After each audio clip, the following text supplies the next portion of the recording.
Sebelum kita membicarakan 6G dan telekomunikasi berbasis satelit, sebuah teknologi yang akan dengan cepat melewati generasi 5G yang akan membuat manusia melompat ke level yang peradaban manusia belum pernah terjadi sebelumnya.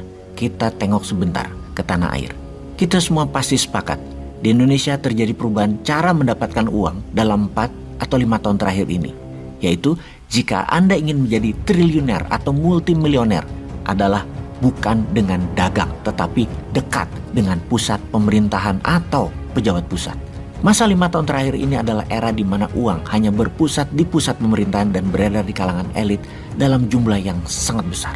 Oh maaf nih ya, kalau kalimat di awal ini membuat para pengagum pejabat sekarang, misalnya pengagum opung, pengagum pejabat yang membiarkan opung bermanuver walaupun melanggar banyak aturan, juga misalnya apa yang dilakukan adalah merugikan nation, namun karena menguntungkan pejabat di sekitarnya juga mempertebalkan kantong keluarganya, ya didiamkan aja dan Anda menjadi sebel sama bosman karena kalimat bosman super nyindir. Maaf loh ya, habis banyak yang mangkel namun gak bisa ngomong nitip lewat bosman, ya saya sampaikan. Kita lanjut ya, bener deh, saat ini adalah periode yang selalu gaduh, apa aja gaduh. Habis maunya banyak sih, minta jabatan diperpanjang lah, yang dibungkus pura-pura rakyat yang mau, padahal pejabat yang mau. Anggaran Covid tidak teraudit jelas, 1.000 triliun kemana aja. Tambang nikel habis, uangnya bukan buat rakyat tapi dibilang kita lah yang untung.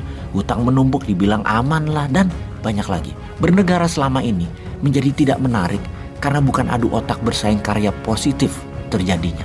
Namun berkarya hanya satu yang boleh, yang sejalan dengan pemerintah pusat. Sementara dalam berkarya, negaranya digiring dengan hutang yang alhamdulillah hanya naik 5.000 triliun. Naiknya jumlah hutang tersebut, kalau di swasta, kalau Anda pinjam 1 triliun dalam 5 tahun harus sudah balik modal.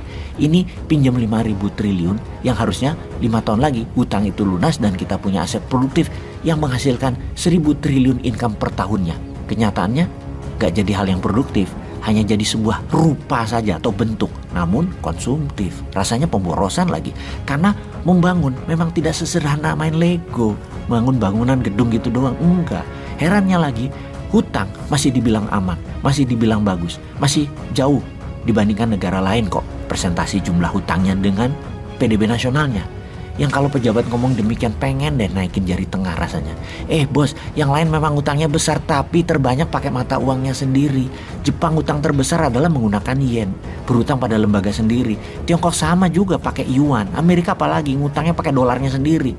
Kalaupun negara-negara itu pinjam pakai dolar atau mata uang asing yaitu dolar, deposit dolar mereka alias devisanya sudah besar di kas negaranya, alias ya seperti back to back aja. Jangan gitulah minteri rakyat kok bodohi sih. Udahlah. Kalau kita gimana? Sudahlah gitu ya kita ngomongnya. Kita membahas dunia aja sekarang. Tahun 2023 adalah tahun menarik. Tahun teknologi melompat ke level tertinggi di tengah-tengah kekacauan dengan segala yang tidak bisa diprediksi. Tahun 2023 tahun yang sangat berwarna. Tahun yang dibayangi resesi. Tahun yang dibayangi dengan turunnya daya beli dunia. Tahun yang diperkirakan akan mendapat gelombang Covid strain baru lagi. Tahun winter panjang bagi Eropa yang berimbas ke tahun winternya ekonomi dunia. Tahun perang Rusia, baik panjang maupun pendek sehingga selesai, selama tidak pakai nuklir, tak akan pengaruh bagi ekonomi dunia, namun berubah ekosistem kehidupan Eropa. Bagi dunia nggak terlalu. Tahun 2023 adalah tahun untuk terbang sukses berkelimpahan bagi mereka yang bisa mengadopsi, beradaptasi, dan mengambil peluang. Kita bicara 6G sekarang, bayangkan. Kita bisa mentransfer data 1 tera cuma dalam 1 detik memakai 6G. Bisakah membayangkannya? Bakal sehebat apa hal itu? Oke, kita kasih ilustrasi. Dalam 1 bulan, sebuah keluarga misalnya sang suami bekerja full work from home. Sang istri nonton drakor setiap hari di Netflix, anak-anak lihat YouTube dan belajar dari rumah 8 jam sehari. Penggunaan internet sebulan paling tidak lebih 200 GB. Jadi menggunakan 6G, 5 keluarga bisa disuplai kebutuhan internetnya sebulan hanya dalam waktu 1 detik. Sekali lagi, kita ulangi ya sahabat, hanya dalam waktu 1 detik. Ketika Indonesia mulai mengubah layanan dari 2G ke 3G di tahun 2008, dunia sekitar kita berubah. Dengan 3G, orang mulai chatting memakai BlackBerry, mengirim email lewat handphone masing-masing. Keren sekali melihat email masuk sendiri ke HP dan ada notifikasinya. Lalu di tahun 2014 masuk layanan 4G. Disinilah kita mulai melihat Gojek, GoFood, Traveloka dan startup bisnis mulai bermunculan. Kita mulai mengenal aplikasi banking. Kita melihat orang sudah jarang antri lagi di ATM. Semua memakai aplikasi banking. Saat ini sudah mulai masuk 5G yang bakal mengubah budaya kita lagi. Mobil tanpa supir atau driverless memerlukan koneksi 5G yang mana di Amerika Eropa sudah dipakai ribuan mobil autonomous driverless sudah di jalan-jalan. Lalu akan ada Go Drone di mana kita pesan makanan tapi diantar memakai drone yang berterbangan langsung ke rumah kita. Era 5G ini juga era metaverse di mana kita bisa nonton jalan-jalan dan sekolah di dunia virtual. Bioskop akan jadi 4D karena orang sudah terbiasa nonton di dalam metaverse ini. Sekarang dunia sedang menguji coba 6G. Dulu-duluan antara Amerika dan Tiongkok, siapa yang akan memulai dan menguasainya? Bakal seperti apa dunia kalau era 6G ini diterapkan? Dengan 6G di tahun 2025 kita akan memiliki chips dengan jumlah koneksi 100 miliar sama dengan jumlah neuron saraf di otak manusia.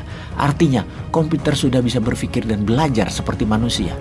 Era 6G ini adalah era robotik di mana kita akan melihat robot di mana-mana melayani manusia. Robot masak, mengantar makanan di restoran, mengobati orang sakit, dan semua robot ini terkoneksi satu sama yang lain dan saling belajar. Inilah zaman yang harus diantisipasi oleh umat manusia karena manusia tetap punya keunggulan dari robot dalam berpikir pakai 6G karena manusia memiliki wisdom atau kebijaksanaan. Kebijaksanaan yang dipunyai setiap manusia karena berhati dan berpikir yang saat ini dicoba dimatikan oleh para buzzer rupiah agar membuat manusia Wakanda jadi robot. Jadi sesungguhnya yang unggul bukan Tiongkok dan Amerika dalam membuat robot 6G karena di Wakanda sudah duluan membuat robot pakai buzzer rupiah.